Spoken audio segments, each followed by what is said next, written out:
नमस्कार दोस्तों, बहुत बहुत स्वागत है आप सभी लोगों का Q&A के अंदर। मान लिया कि थोड़ा सा लेट आया है Q&A, लेकिन इसी वजह से आया कि ये वहां पर था, मैं यहाँ पर था और अब ये यहाँ पर आया तो Q&A बना रहे हैं। बिल्कुल। और आप सब लोग कह रहे हैं, कुछ लोग तो कह रहे थे कि भाई हमने लड़ते भी देखा है इनको सारी चीज, तो ऐसा आया था कमेंट ऐसा। तो अभी देख लो यार, कोई लड़ाई वड़ाई तो हुई नहीं है, सिंपल सी बात है, ये उत्तराखंड शिफ्ट हो गया है। सवाल लेते हैं, और ये जो सवाल लिए हैं हमारे इंस्टाग्राम हैंडल से उठाए हैं, वो लिंक आपको यहाँ पर दिखाई दे रहा होगा और नीचे डिस्क्रिप्शन के अंदर भी आपको पता चल जाएगा। Q&A अब ज़्यादा से ज़्यादा भी बनाने की कोशिश करूंगा ताकि आप लोगों के ज़्यादा से ज़्यादा सवाल लिए जाएं, तो फॉलो जरूर कर लो। सबसे पहला जो सवाल है वो सौरभ भाई का है और बड़ा ही वाजिब सवाल है इनका। 13 लाख का इनका बजट है और ये कह रहे हैं कि 8 से 10 हजार किलोमीटर जो है इनकी साल की गाड़ी चलेगी। थोड़ा सा कंफ्यूज है कि मैं ईवी लूं या पेट्रोल कोई गाड़ी ले लूं, और पेट्रोल अगर ये गाड़ी लेते हैं तो कौन सी ले रहे हैं ये कह रहे हैं कि पंच एडवेंचर प्लस रिदम पैक ले लूं या नेक्सॉन XZ ऑप्शनल ले लूं या एस्ट्रो स्टाइल या सुपर, इन तीनों में से कौन सी उठाऊं। देखो, आपके दिमाग में ईवी है तो आपको पता ही है कि ईवी की लिमिटेशन क्या है। ठीक है, 100-200 किलोमीटर की रनिंग है अगर आपकी दिन के अंदर, तो आप बिल्कुल जा सकते हो ईवी के अंदर 13 लाख के बजट में। अगर आपका रन ऐसा है कि चलोगे तो लंबा चलोगे, तब ईवी आपके लिए सक्सेसफुल नहीं है। 13 लाख के बजट के अंदर यार आप जो है ना, अगर टिगोर ईवी, नेक्सॉन ईवी भी आपको मिल सकती है। नेक्सॉन ईवी ज़्यादा सेंसिबल डिसीजन रहेगा आपके लिए। और आपके पास जो है, आप रहते कहाँ, इन्होंने बताया क्या? ये नहीं बताया इन्होंने कि कहाँ रहते हैं। हाँ। लेकिन बिल्कुल सही कह रहा है रवि कि भाई आप अगर ईवी के ऊपर भी चले जाओगे तो दिखेगा नहीं। अभी क्या चीज होगी, आपने अभी कोई पेट्रोल गाड़ी उठा ली, ठीक है, लेकिन वो 3-4 साल बाद आप जब देखोगे ना कि यार ईवी चल रही है रोड के ऊपर, तो उनकी रनिंग कॉस्ट बहुत ही कम होगी और आपकी आज के हिसाब से भी जो अगर रनिंग कॉस्ट लगा लेते हैं तो बहुत ज्यादा होने वाली है। एक समझदारी मेरे को इनकी ये भी लगी, ये पंच को कंसिडर कर रहे हैं। 6-6.5 लाख की वो गाड़ी है। हाँ। ठीक है, अभी इतना कर सकते हो आप इन्वेस्ट। ठीक है, आने वाले टाइम पे जो मोटा पैसा होगा ना, तो आप ईवी की तरफ लगाओगे, ज्यादा सेंसिबल चीज होगी वो। इस हिसाब से तो ये भी देखा जाए तो आप कोई यूज्ड गाड़ी भी उठा लो, ठीक है, हाँ। 3-4 साल के लिए कोई यूज्ड गाड़ी बढ़िया उठा लो और ज्यादा टूटेंगे भी नहीं। आप जब निकालोगे फिर आप ईवी के अंदर चले जाना। अभी जाना है और आपकी जो सिचुएशन है ईवी के लायक बन रही है, तो ईवी पे बेशक आप जा सकते हो, नहीं तो पंच उठा लो अभी के पंच का भी ये छोड़ो, एडवेंचर वगैरह, उसका भी प्योर वेरिएंट उठाओ फिर आप। प्योर रिदम में एक कंप्लीट हाँ। गाड़ी मिल जाएगी। ठीक है, तो बेस मॉडल उठा लो फिर आप। अगला सवाल लेते हैं। अगला सवाल भी अमित का है और वो पूछ रहे हैं कि भैया ब्रेजा लेनी है, इन्होंने लेनी है ब्रेजा है। वो कह रहे हैं कि नई वाली ब्रेजा का वेट करूं कंपनी फिटेड CNG का, या अभी लेकर के उसके अंदर 1 साल बाद में CNG लगवाऊं।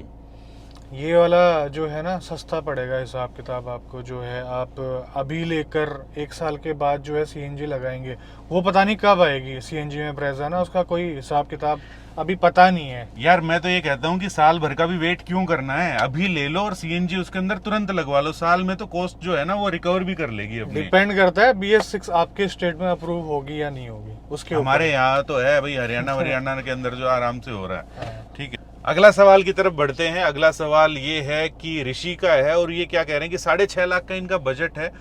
वो ये उनको थोड़ी सी सेफ्टी भी चाहिए और थोड़े से फीचर वगैरह जो है वो भी गाड़ी के अंदर चाहिए। ये कह रहे हैं कि मैं पंच उठाऊं, काइगर उठाऊं या मैग्नाइट उठाऊं। तो 6.5 लाख के अंदर तेरे को क्या लगता है? ना यार, मजा नहीं आएगा। जो काइगर और मैग्नाइट का नेचुरली एस्पिरेटेड है ना, उसमें मजा नहीं आएगा आपको। 2-3 महीने तक आपको चाव रहेगा जब तक गाड़ी आपको नई नई दिखेगी कि हाँ यार मेरे पास ये है, फिर आप कहोगे कि यार ये क्या ले लिया। और खास तौर पर तब आपको एहसास होगा जब आप दूसरी कोई गाड़ियां चला लोगे ना, फिर आपको पता चलेगा। वही है कि मैग्नाइट और काइगर सब 4 मीटर के अंदर आती है, उसमें स्पेस आपको अच्छा मिल जाएगा, लेकिन बात सिर्फ स्पेस की नहीं है। ठीक है, अगर पंच के स्पेस में आपका काम चल जाता है तो बेशक आप जो है उनकी तरफ ना देखें। अगर पंच के स्पेस से आपका काम चल जाता है तो आप पंच ही उठाओ, कोई जरूरी नहीं है। हाँ।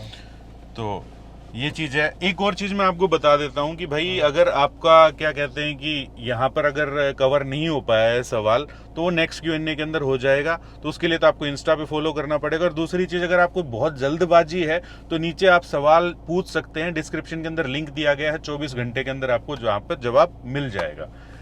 अगला सवाल लेते हैं। अगला सवाल है अक्षय का और बड़ा ही अच्छा सवाल है मेरे हिसाब से। तो ये कह रहे हैं कि इनके पास 3 ऑप्शन है, तीनों ही बेस मॉडल इनको लेने, क्योंकि इसमें सीएनजी लगवानी है इन्होंने। ब्रेजा बेस मॉडल उठा लूं, क्रेटा ई बेस मॉडल उठा लूं, या एमजी एस्टर का बेस मॉडल उठा लूं? प्राइस के अंदर क्रेटा और एमजी यार 2-3 लाख का अंतर आ जाता है, कोई मतलब नहीं होता। आपने इकोनॉमी देखनी है, पैसा बचाओ और ब्रेजा का बेस मॉडल उठाओ। मारुति का जो इंजन है बहुत वेल टेस्टेड है सीएनजी के अंदर, ठीक है, इसलिए ब्रेजा उठाओ और सीएनजी लगाओ और फिर भूल जाओ। अगला सवाल है बीएस राजपूत का। 2013 की इनके पास होंडा अमेज है, 80,000 चला चुके हैं। कह रहे कि इसमें सीएनजी लगवा लूं क्या अब, या फिर मैं कोई वैगनआर ले लूं कंपनी फिटेड सीएनजी? ना डबल खर्चा क्यों करोगे आप, सीएनजी लगाओ और चलाओ। उसमें कम चली हुई है, ज्यादा भी नहीं चली हुई है। अरे भाई अभी तक वेट किस बात का कर रहे थे आप, ठीक है। ये तो ऐसे अब तो साला सीएनजी जो प्राइस है वो भी बढ़ते जा रहा है भाई धीरे धीरे, ठीक है। तो आप बेझिझक सीएनजी लगवा लो, बढ़िया तरीके से कामयाब है अमेज के अंदर। अगला सवाल लेते हैं। आशीष पूछ रहे हैं, वो ये कह रहे हैं कि भैया इनको पहली गाड़ी लेनी है, बजट 9 लाख रुपए है, रनिंग 80% सिटी के अंदर है, 20% हाईवे के ऊपर है। ये कंफ्यूज है ऑल्ट्रोस एक्सजेड के अंदर और i20 स्पोर्ट्स के अंदर, कौन सी लें? देखो हाईवे में रनिंग कम है, सिटी के अंदर ज्यादा चलना है। Economy plus feel good factor चलाने के अंदर आपको i20 में आने वाला है 100%। हाईवे के मजे लेने हैं तो भाई साहब ऑल्ट्रोज।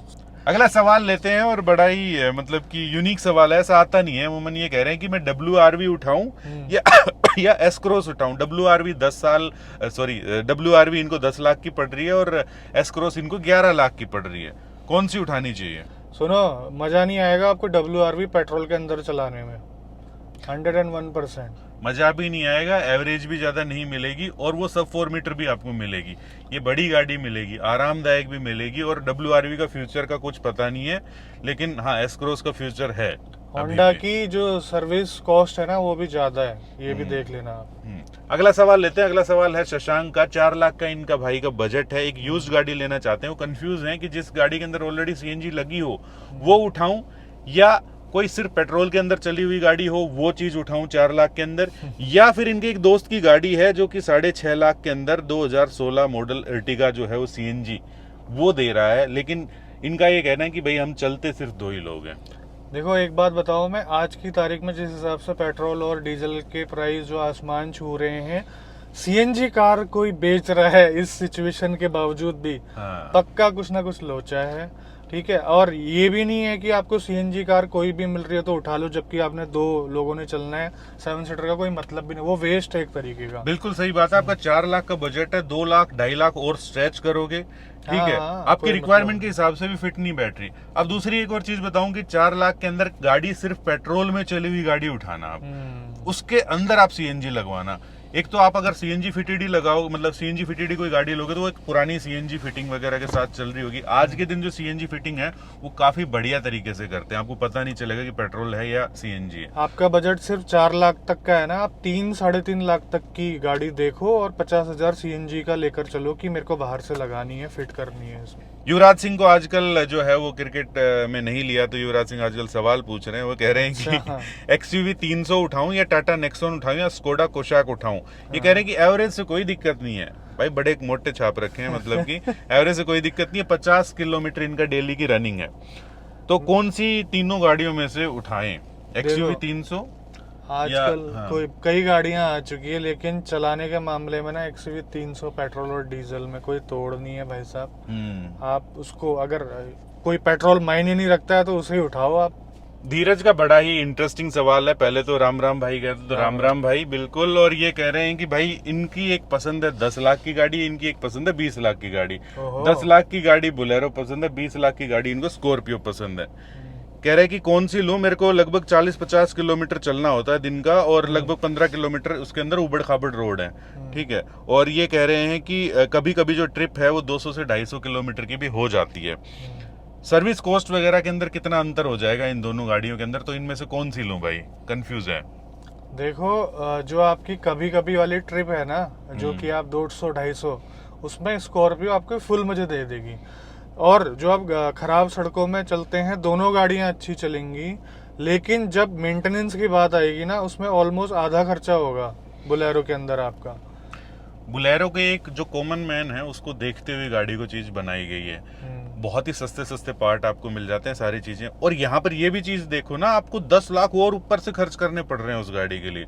तो आपकी जो रिक्वायरमेंट है, नीड के अनुसार जो है, मेरे ख्याल से बुलेरो आप उठा सकते हो, सिंपल सी बात है। लेकिन हाँ, ये चीज देख लेना, अगर लॉन्ग ट्रिप अगर होगी तो फिर बैंड भी बज सकती है। हाँ, अच्छा। जयंत का अगला सवाल लेते हैं। जयंत सैनी क्या कह रहे हैं कि ये कह रहे हैं कि ये इनकी पहली गाड़ी होगी, दिल्ली रहते हैं, बजट 9 लाख का है, रनिंग जो है इनकी लगभग 400 से 500 किलोमीटर मंथ की होगी। 3-4 ट्रिप जो है वो दिल्ली टू देहरादून इनकी लग जाती हैं। कंफ्यूज है निसान के कोई किसी गाड़ी के अंदर या होंडा अमेज 2021। अमेज में मत जाओ यार। अच्छा, मैग्नाइट का टर्बो आप देख सकते हो, बेशक 9 लाख के अंदर। मेरे हिसाब से 50,000 रुपये और लगाओ और सीवीटी ले लो ना उसका, मैग्नाइट का। अगला सवाल जो है वो है आशुतोष का। आशुतोष कह रहे हैं कि कॉम्पैक्ट एसयूवी जो है वो सोनेट इनकी चॉइस है, पेट्रोल या डीजल, इन दोनों में कंफ्यूज हैं। क्या सोनेट एक सेंसिबल चॉइस है इको स्पोर्ट के बाद? ना, इको स्पोर्ट वाली बात तो नहीं है यार उसमें। और फैमिली के लिए ले रहे हो तो परेशान हो जाओगे, बहुत कूदती है गाड़ी, बहुत हार्ड सस्पेंशन है उस गाड़ी के। देख लेना यार उस हिसाब से, नहीं तो आपको एक अच्छा ऑप्शन भी मिल जाएगा XUV 300 के तौर पे, उसको भी देख सकते भाई हैं। इको स्पोर्ट के बहुत नजदीक पहुंची है XUV 300 जो है ना। लक्ष्य का सवाल लेते हैं। लक्ष्य थोड़ा सा भटक गए हैं। वो ये कह रहे हैं कि थोड़ा सा कंफ्यूज हो गए हैं। टियागो, अल्ट्रोज, पंच, i10, इग्निस, थोड़ा सा और लिख देता भाई, बच कौन सी गई। घर में 2 लोग हैं, नॉर्मल ही हाइट है, थोड़ा सा सजेशन दे दीजिए, हेल्प रहेगी। प्रैक्टिकल गाड़ी उठाओ ना, पंच उठाओ, आप बेस मॉडल उठाओ पंच का, रिदम पैकेज के साथ, बात खत्म, टेंशन लेनी ही नहीं है। और प्रायोरिटी भी इनकी सेफ्टी वगैरह है, तो हाँ। Yes definitely. सर्विस अच्छी चाहिए, वो चीज़ को आपको लेने से पहले जो है सर्वे करना पड़ेगा आपके आसपास में, वो चीज़ देख लेना आप भाई साहब। राहुल क्या कह रहे हैं कि एक स्पेसियस गाड़ी चाहिए, एवरेज जिसकी अच्छी हो, सेफ्टी जिसकी अच्छी हो, और 200 से 400 किलोमीटर के आसपास महीने में चलते हैं। 4 एडल्ट्स और एक बच्चा है इनके पास में, और 10 से 15 लाख का इनका है बजट। 15 लाख। और ये कह रहे हैं कि मेरे को टाटा हैरियर जो है वो काफी पसंद है तो ले लो, क्योंकि गाड़ी अच्छी है हैरियर। लेकिन 15 लाख में बेस मॉडल आएगा भाई साहब शायद उसका, और उसमें कुछ है भी नहीं, वो चीज़ देख लेना। XUV भी तो इसी रेंज में थोड़ी थोड़ी घुस जाती है वैसे। हाँ यार, वो भी तो एक अच्छा ऑप्शन है आपके लिए। अगर आपको XUV 700 देख लो क्या है हिसाब किताब उसका, क्योंकि बेस मॉडल काफ़ी डिमांड में है उसकी, कब आपको मिलेगी ये चीज़ देख लेना। हो सकता है कि आपको तब मिले जब तक स्कॉर्पियो भी आ जाए नई वाली। तो ये थे सारे दोस्तों आप लोगों के सवाल, जिनके जवाब हम लोगों ने दिए। उम्मीद करते हैं कि आपको अच्छे लगे होंगे, संतुष्ट हुए होंगे। नहीं हुए तो नीचे भी लिख सकते हो, कमेंट्स के अंदर भी दोबारा पूछ सकते हो, या जल्दी पूछना है तो यस, डिस्क्रिप्शन के अंदर लिंक दिया गया है, वहां पर जाकर के आप पूछ लीजिए। ठीक है, तो मिलते हैं ऐसे किसी नेक्स्ट वीडियो के अंदर। और ये बहुत ज़्यादा ज़रूरी नहीं है कि यार जो भी वीडियो बने हमारे दोनों का इकट्ठा ही बनेगा, ठीक है, क्योंकि ये अवेलेबल नहीं है यहाँ पर, तो फिर कैसे चीज़ें होंगी। हो सकता है कि Q&A ज़्यादा से ज़्यादा रवि मैं देने की कोशिश करूंगा। हो सकता है कि वो आगे जाकर के इंडिविजुअल जो है वो भी बनाना पड़े, क्योंकि देखना गैप कितना लंबा हो गया था इस बार Q&A के अंदर, ठीक है। तो इस तरीके की चीज़ें जो है वो पॉसिबल नहीं हो पाती। कोशिश रहेगी जब साथ में होते हैं तब वीडियो आए, बिल्कुल आएगा, हम खुद चाहते हैं ऐसा, ठीक है। तो इस चीज को थोड़ा सा आपको झेलना पड़ेगा। हाँ। तो कई मिर्च मसाले वाले जो कमेंट आते, पढ़ के बड़ा मजा आता है, लेकिन उनको वहीं तक ही सीमित रखो, ठीक है। मैंने इनको लड़ते हुए देखा है। कैसे लड़ रहे थे भाई, क्या कौन मार रहा था किसको, ये तो बता। गाली गलौज हो रही थी या गुत्थम गुत्था या क्या, इस टाइप की हंसी मजाक चलती रहती है। तो मिलते हैं नेक्स्ट वीडियो के अंदर, तब तक की मौज लो, रोज लो, और अगर हाँ नहीं मिले तो खोज लो। और अगर सीट बेल्ट जरूर लगा लेना, 4 व्हीलर चलाते हो तो, 2 व्हीलर अगर चलाते हो तो हेलमेट मेरे भाई जरूर पहन लेना। जय हिंद, जय भारत, भारत माता की जय। आगे तीनों चीजें।